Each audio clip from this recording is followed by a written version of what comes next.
Malayali house നിയന്ത്രിച്ചിരുന്നത് നടി രേവതിയായിരുന്നു. എന്നാൽ പരിപാടിക്കെതിരെ വൻ പ്രതിഷേധം വന്നതോടെ രേവതി പിന്മാറുന്നതായിട്ടും വാർത്തകൾ വന്നിരുന്നു. മലയാള സംസ്കാരത്തിന് ചേരാത്ത പരിപാടി എന്നായിരുന്നു ഇതിനെതിരെ വന്ന പ്രധാന ആരോപണം.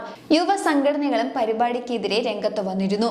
സ്ത്രീകളുടെ അന്തസ്സിനെ ഹാനിക്കപ്പെടുന്നു എന്ന് പറഞ്ഞ വനിതാ കമ്മീഷനും പരിപാടിക്കെതിരെ പ്രസ്താവന ഇറക്കിയിരുന്നു. വിവിധ മേഖലകളിൽ കഴിവ് തെളിയിച്ചവരാണ് ബിഗ് ബോസിലേക്ക് എത്തുന്നത് എങ്കിലും അതിനേക്കാൾ അതിവേഗം ജനപ്രീതി നേടാൻ ബിഗ് ബോസിലൂടെ കഴിയും. തമിഴിൽ OVയുടെ കാര്യം അതുപോലെയാണ്.